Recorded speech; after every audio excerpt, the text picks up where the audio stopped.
মানে একটু বলবেন যে এটা থাকলে একটু ভালো হতো, ওইটা থাকলে ভালো হতো, তো ওইটা করতে গেলে তো অনেক বড় হয়ে যায়, ঠিক না? তো সেই জন্য আমরা মনে করি যেই প্রোক্লেমেশনটা যেটা করা হয়েছে সেটা আমি মনে করি যে সবাই ইউনিভার্সালি অ্যাকসেপ্ট করেছেন।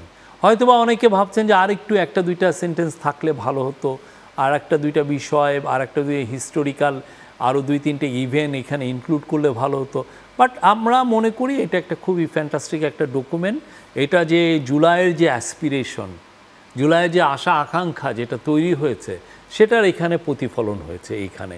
এবং জুলাই যে হঠাৎ করে হয়নি, এটা যে একটা হিস্টোরিক্যাল কনটেক্সট আছে, হ্যাঁ, ঐতিহাসিক যে একটা পটভূমি আছে, সেই জিনিসটাও এখানে এসছে। জি, আমাদের যেগুলো সংশ্লিষ্ট বিষয়, আমাদের অনেক ছেলে মেয়ে ওইখানে পড়তে যায়। তা আমরা যেটা হয় যে আমরা তো এতকাল যেটা হচ্ছে যে অনেক সময় লো স্কিল ওয়ার্কার আমরা ওইখানে পাঠাচ্ছি। এখন এবার আমাদের কিছুটা ফোকাস, এই আলোচনাটা হবে, এটা কতটুকু এটা এগ্রিমেন্ট হবে কিনা আমি বলতে পারছি না, বাট আলোচনাটা হবে যে আমাদের যারা হাই স্কিল যারা লোকজন আছে যারা ওইখানে পড়তে চায়, যেমন ধরেন আপনার ভাই ওইখানে পড়ছে বা আমার ছেলে ওইখানে পড়ছে, সে গ্র্যাজুয়েশন করলো, এখন দেখা যাচ্ছে ওই গ্র্যাজুয়েশন করার পর মালয়েশিয়ায় একটা চাকরির অপরচুনিটি আছে ভালো, সে যাতে ওইখানে ওই চাকরিটা পায়, সেই জন্য এই আলাপগুলোও হবে।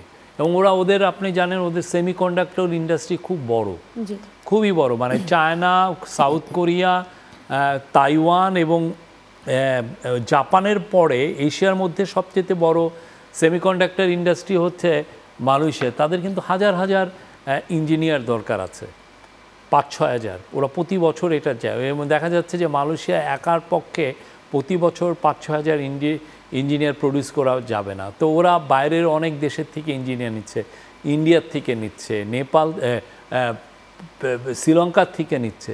তো আমরা আশা করব যে আমাদের যারা ইঞ্জিনিয়ার তারাও যেন ওইখানে এইরকম কাজের অপরচুনিটি পায়। এবং এই সেমিকন্ডাক্টর ইন্ডাস্ট্রিতে আপনি জানেন বেতন খুবই ভালো, কিছু কিছু বেতন আছে 5-6-7 হাজার ডলার, বাংলাদেশি টাকায় 6-7-8-10 লাখ টাকা পর্যন্ত বেতন আছে।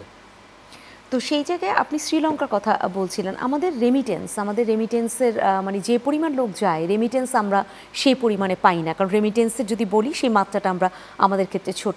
এবার কি সেই জায়গাটায় একটু পরিবর্তন আসবে? যে আপনি বললেন যে ওই যে লো স্কিল যদি ওয়ার্কার আপনি পাঠান, যাদের স্কিল লেভেল কম, যে প্লান্টেশনে কাজ করছে, যে ধরেন একটা ফ্যাক্টরিতে কাজ করছে, হয়তোবা তার যে স্কিলটা দরকার ছিল সেই স্কিলটা নাই, আমরা যেটা, তো ফলে হয় কি তার ওয়েজটা অতটা হাই হয় না, সে ওই লেভেলের ওয়েজটা তো পায় না। হ্যাঁ, তো সেই জন্য আমরা চাচ্ছি যে হাই স্কিল যারা ধরেন এই যে ইঞ্জিনিয়ার্স, সেটা তো এবার ভাবা হচ্ছে, সেই জায়গায় কাজ কতটা হবে আপনি বললেন যে এটা তো আগে তো এটা নিয়ে আলাপই হয় নাই। আমরা এই আলাপগুলো প্রফেসর ইউনূস এবার যে তুলবেন, এই আলাপগুলো তো আগে হয় না। এখন কারণ হচ্ছে যে আমাদের ওইখানে প্রচুর ছেলে কিন্তু পড়তে যাচ্ছে, একটা দুইটা ছেলে না, আমাদের সম্ভবত এখন 10,000-এর বেশি ছেলে ওইখানে পড়ে, বাংলাদেশি স্টুডেন্ট।